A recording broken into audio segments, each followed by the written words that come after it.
The key issue in both intimate partner violence and sexual violence, which are related, is that being beaten up, being raped, being emotionally abused is bad for a woman's health.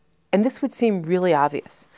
But prior to the 1970s, domestic violence and rape were regarded as criminal justice issues. And then as things evolved, it became more and more apparent, especially after the Surgeon General's report, which was late 1980s, that violence really was bad for a woman's health and that the healthcare system and public health needed to step up and get involved. My earlier work had to do with trying to document the effect that violence had on a woman's physical and mental health, both in the short term. I mean, some of it's obvious.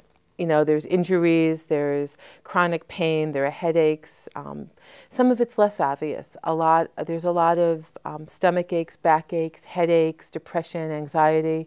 There are a lot of things related to being a victim of physical, sexual, emotional, and financial violence that you wouldn't immediately connect a stomach ache or chronic back pain, for example, with having been abused or in an abusive relationship. Later, I started becoming really interested in, well, what are doctors doing? You know, how do doctors feel about the work of helping women harmed by violence? And it turns out, for the most part, physicians don't want to screen. And they don't want to screen, and they're not comfortable screening because they don't know what to do with the answer. I mean, the reality is the effects of violence are all health effects. You know, healthcare providers are the gateway to help for many, many women. More women who've been harmed by intimate partner violence and sexual violence seek help from a healthcare provider than from the police or social work or the courts or a shelter, but they don't tell the doctor that's why they're there. They go in because they've got bruises. They go in because they've got a broken arm. They go in because they've got chronic headaches. They don't go in and say, hi, I'm a victim of intimate partner violence. They're coming to the docs, but the docs aren't asking the question, has anyone ever hurt you? And the reason behind their physical ailments or their mental health issues isn't being discovered. If a physician or a nurse asks a woman, she'll tell. Women are waiting for permission to speak. Simply asking the question, are you afraid to go home? Is someone hurting you at home? Has someone hurt you in the past? Women will then start talking.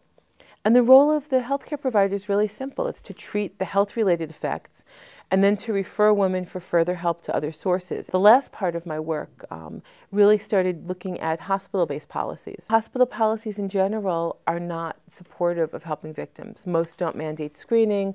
Most for intimate partner violence and sexual assault don't have clearly laid out protocols for how to help women. Almost none of them have anything on how to deal with the abuser. And so that's where I think the work is now, is how do we help healthcare settings craft the policies that they need to help women harmed by intimate partner violence and rape.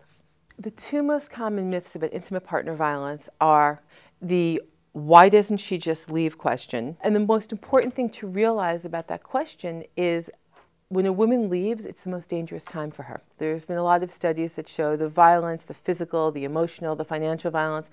It's all about trying to control the woman. Well, when the woman says, okay, I've had enough, I'm leaving, the abusive male at that point is totally losing control. And that's where violence escalates. That's where the risk of homicide increases. And women aren't stupid. They know this. So leaving's very tricky because first, it's dangerous. It's also dangerous to stay. So I would never encourage a woman to stay. But it's not easy to just at any given moment say, okay, I'm leaving now. And the second one is other people thinking, well, I can't do anything to help. And the truth is that we can do a lot.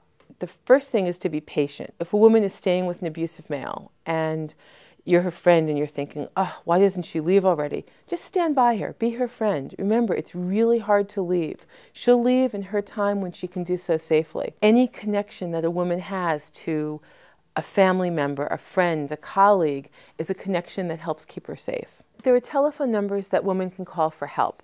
In New York City, it's really easy. Call 311. 311 will get women to the services they need. There's a New York City domestic violence hotline, there's a New York State domestic violence hotline, and there's a national hotline as well.